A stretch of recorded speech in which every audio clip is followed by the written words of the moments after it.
Hi guys. Exciting day. Well, I mean, at least I think it's an exciting day. Some people might not quite get as excited over plants as I do, but ma'am, I'm busy. Play later. Yeah. Teach your dog buttons. They won't use them at the most inconvenient times possible. Anyway, one of my orders from an online nursery arrived today. Fast growing trees. The other order is from a different nursery, and they are currently only doing pre-orders to ship in spring. So I probably won't be seeing those for a couple months at least. But I figured I would take you along for the unboxing of my fast growing trees order.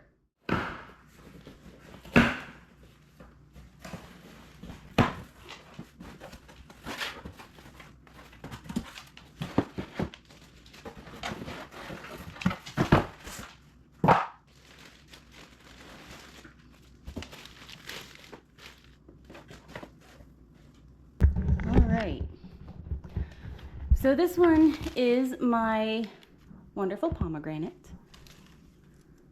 It's young now, but these grow really fast. My dwarf pomegranate actually died back over the winter because we had a really hard freeze, which is very unlikely or uncommon for our area.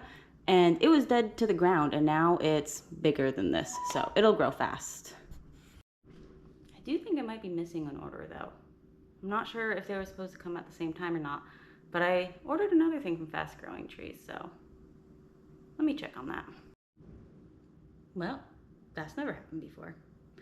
I've ordered from Fast Growing Trees numerous times. I've always been really happy with their products and their service and their speed and their communication. I've literally never had an issue with them. One of my healthiest looking trees, the Owari Satsuma Mandarin that I got earlier this year, is from Fast Growing Trees. So I have a blueberry bush, a star cherry. What else did I get from Fast Growing Trees? There are more, but I'm blanking on what it is right now. But they definitely forgot one of my orders. I only got the pomegranate tree, and there was supposed to be another order in there. So I'm gonna get this outside so it can perk back up. It's a little bit shocky from shipping. Completely normal. All it needs is a little bit of fresh air and sunshine. Wow, can't talk today. But it'll perk right back up. They always do.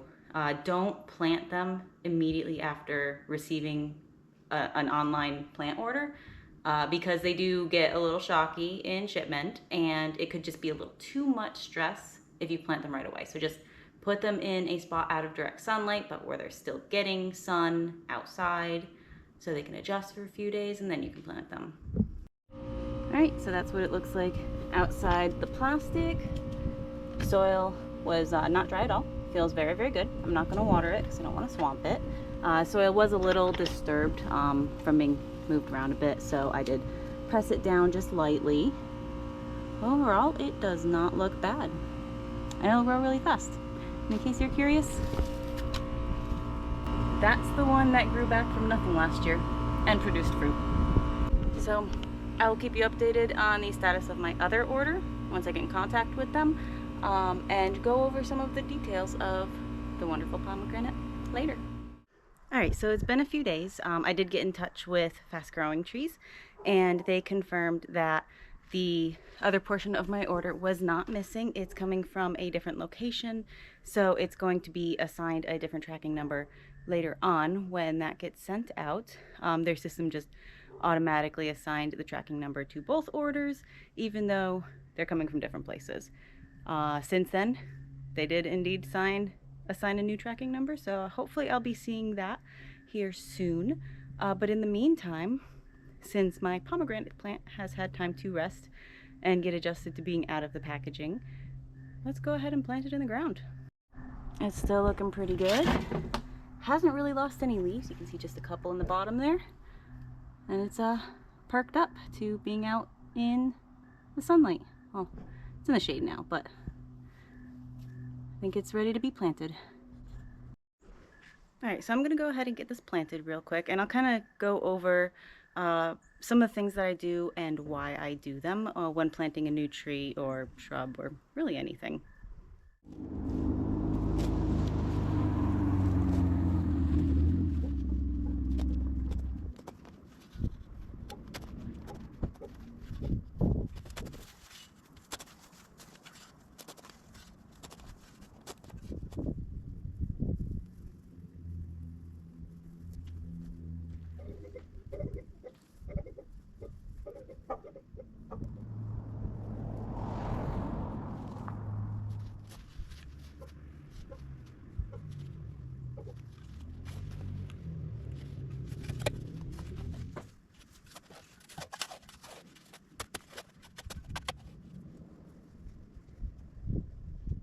Okay, so you're gonna want to dig your hole at least twice as big as your pot.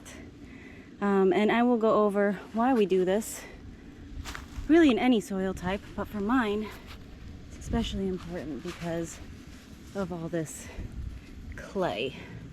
I have lost trees because they got drowned. The clay basically formed a bowl around the root ball that collected all the water whenever it rained and trapped it and flooded the tree.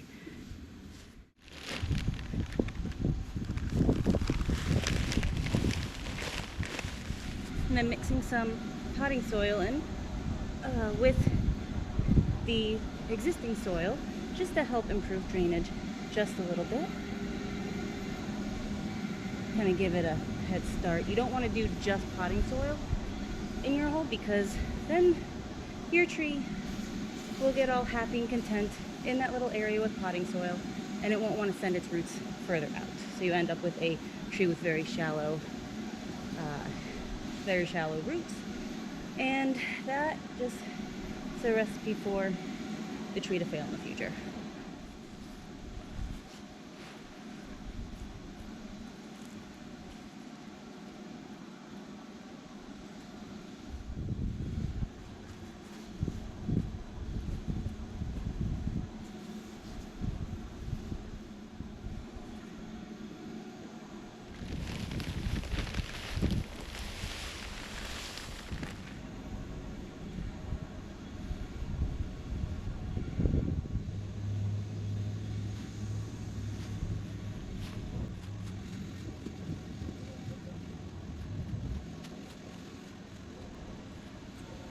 The important thing when planting any tree, you don't want to do a volcano around the base. You can see a little bit of the root is actually showing.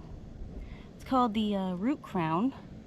You don't want to bury that really at all. I mean, it's okay to put a little bit of soil up around it in the beginning because soil does settle, but you want that to be exposed because if you plant it too deep and soil touches around the trunk, you can actually smother the tree, because if its trunk is covered, you starve it from oxygen. So when you see mulch volcanoes, yeah, that's not good. So allow your tree to breathe, show a little bit of the root crown if at all possible, and that's how you know how deep to plant it.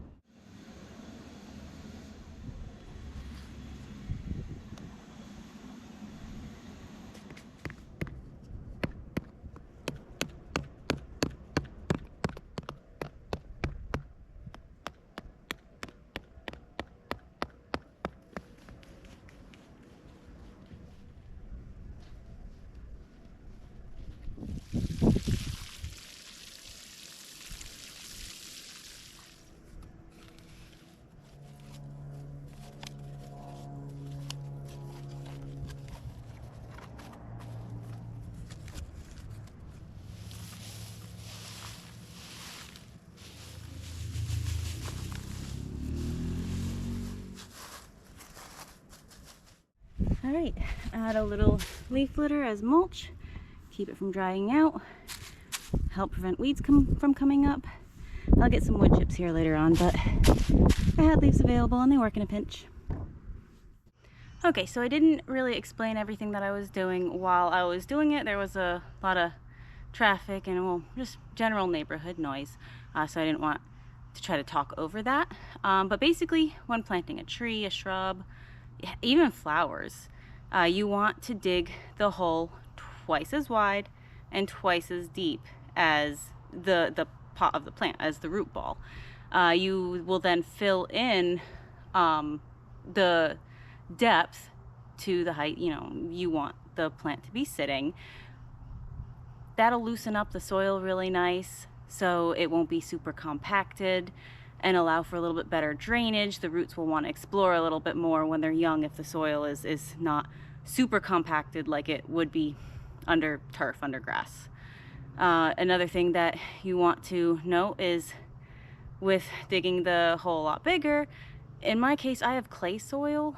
If I don't dig a really big area around it, when it rains, that clay soil is all going to drain into the lowest point, which will be where the root ball is, and it's going to sit in there. The water is going to sit in there like a bowl and just saturate the roots.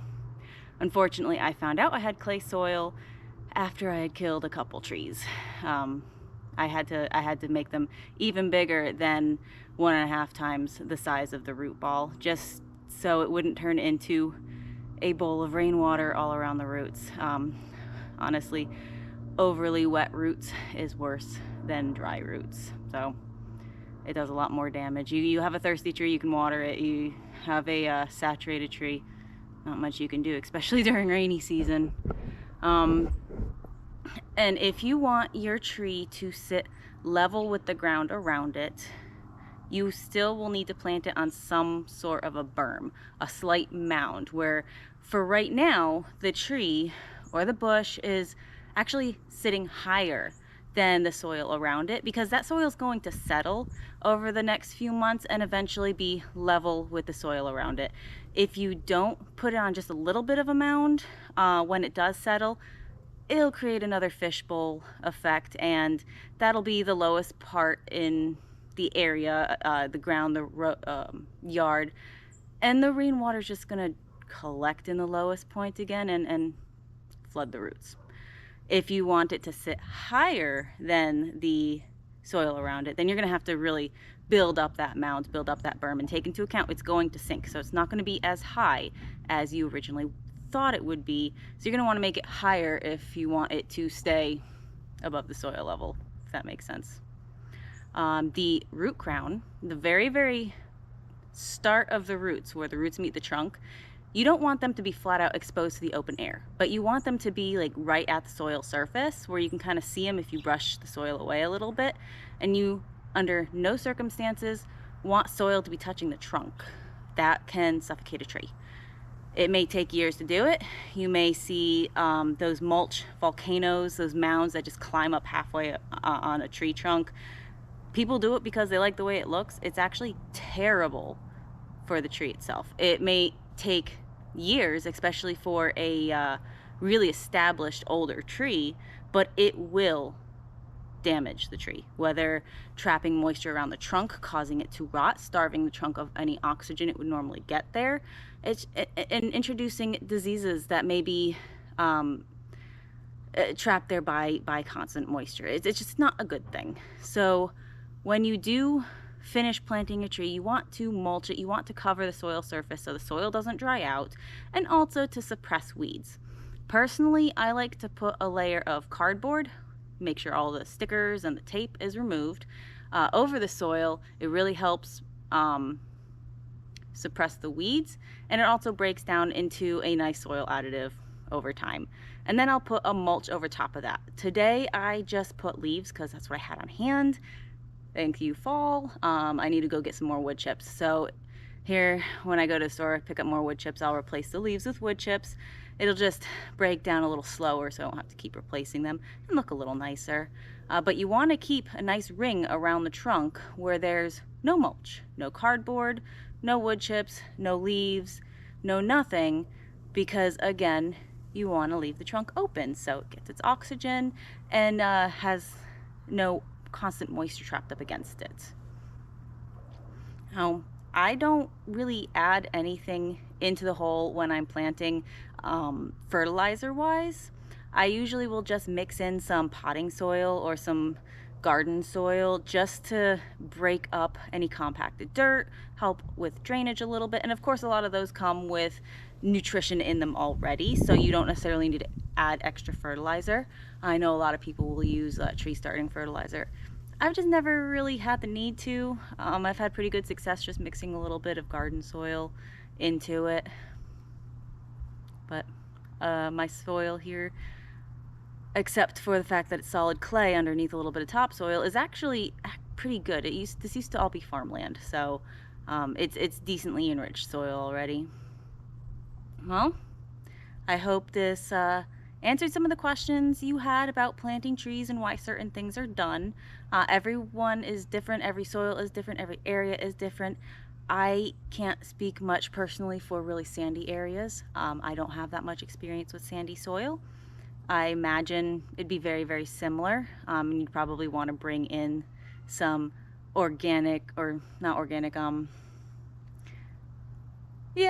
soil with organic compounds in it, lots of like leaves and compost material, basically, just to help retain some of that moisture, because sandy soil will drain out a little bit faster. But I thank you guys for joining me. I've got a few more nursery orders coming here in the near future, and I'll take you along when I get them.